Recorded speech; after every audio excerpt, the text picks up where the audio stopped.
Actually, 350. I know. Could you do that? What time did you wake up this morning? 7. Just says we're live, everybody. I hope you're on here. Let me see if I can find myself. Let me see. Before we begin today's show, everybody, if you're on here, do me a solid. Wish our man, Stevie Z, happy birthday. Let me tag. Let me see. I'm going to make a comment. Happy birthday at Stevie Zavisa. There we go. Starting off today right. Happy birthday, Z. As always, we begin the morning grind.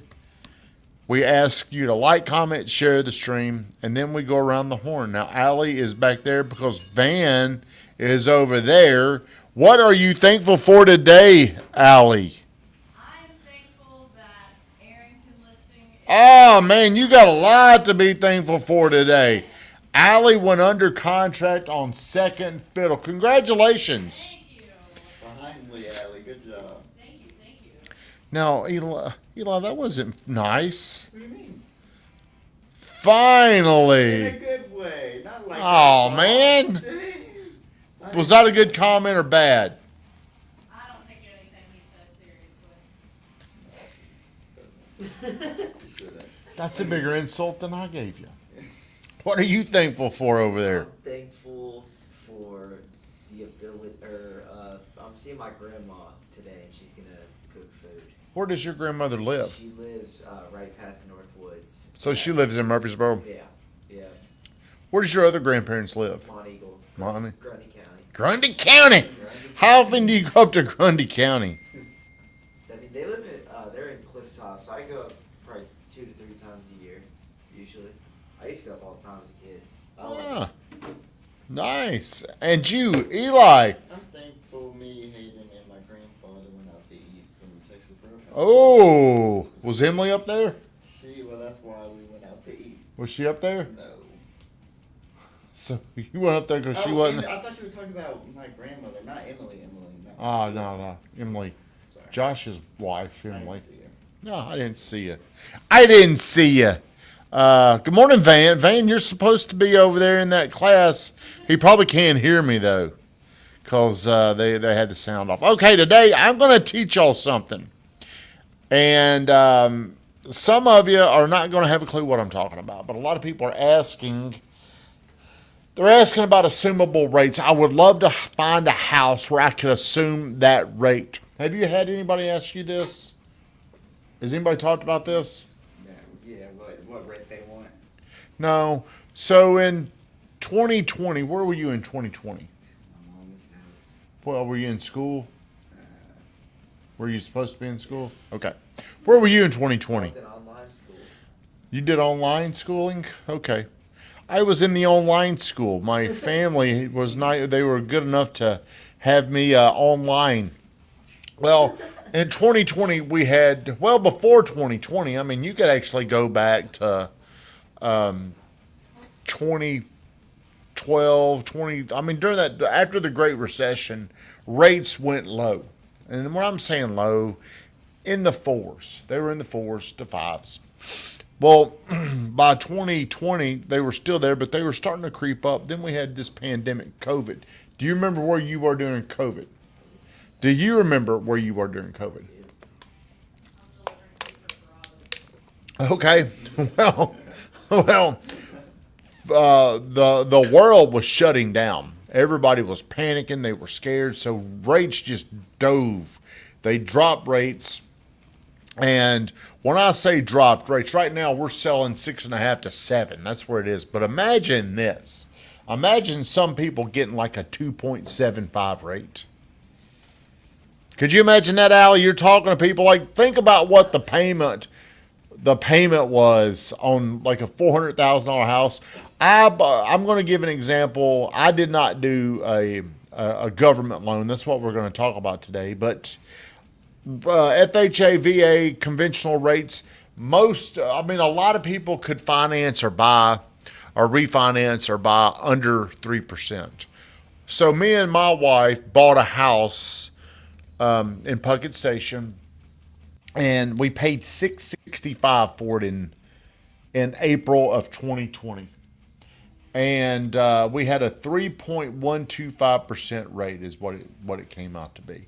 The payment on that was $2,934, and that included taxes and insurance. $2,900. How much is your rent right now, Allie? It is 1,800 for a 2-bed, 2-bath. Okay, so I had a 4,000 square foot house with a swimming pool, custom built house in Puckett Station, and it was $2,934. So the reason why it was so cheap is because of how ridiculous the rates were. So fast forward now, people then refinanced. So today, if you were to go out and you were to buy something, you're looking at 6.5%. Well, if you're going to go FHA or VA, it's going to be a little bit less. People, consumers, buyers, they hear, well, what if I could assume that mortgage, assume that rate? And it sounds good until you know all the particulars. If you're going to assume, let's say I had a VA loan or an FHA loan, you could assume my loan. But whenever I sold the house for $1 million. And I think whenever I bought it, I paid $665 times. I put down 20%, so I probably financed around $525,000. Whenever we sold it, let's just say I owed $500,000. Hey Samuel, thank you for getting on here, buddy. Whenever you do an assumable loan, you're not assuming at the purchase price. You're actually buying my payoff. So for you to get the 3.125%, you're going to have to go from $1 million down to $500,000. You're going to have to put down 50%. Does that make sense? Now, what if I finance more? What if I finance $700 and I sold it for $1 million? What would you be bringing in? $300. So you get what I'm saying. You're assuming my payoff, wherever that is. That lender or that servicer is going to say, yeah, you can go ahead and you can take this over. Now, you're going to hear people that they've made offers and they're trying to take over an assumable deal, whether it's a VA or it's an FHA. Well, here's the problem. There is nobody working from that servicer that gets paid on this. So like if you're trying to do this, you could expect months to hear an answer because nobody cares. It's not like you've got a loan officer trying to get this done. Nobody at that service provider is getting paid. So how much interest does that person that you're talking to really have to solve your problem? Another problem for a seller would be if I had a VA loan and you are going to take that over, I lose whatever's financed. I can't apply that towards my next. So you can only, you've got limits on the VA loan. So if I've got $400,000, I don't know what the limit is, but what if half of it's tied up over here? I can't use my VA loan anymore. So that would be a downside. But you're going to hear more and more people, maybe they'll see this or they'll hear about it. People are trying to do this, but it's a very, very, very inefficient way to try to buy something. Nobody's really getting paid to help you.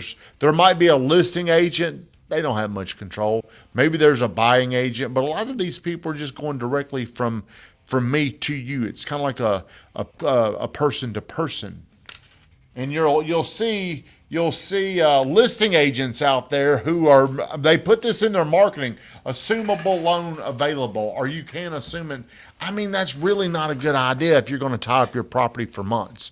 I would rather just have somebody come along that's going to buy. So it sounds good, but it's a very difficult thing to do. You don't have a lot of people fighting for you to get this done. So if you're ever looking into an assumable loan, reach out to me and I can probably help you expedite the delay.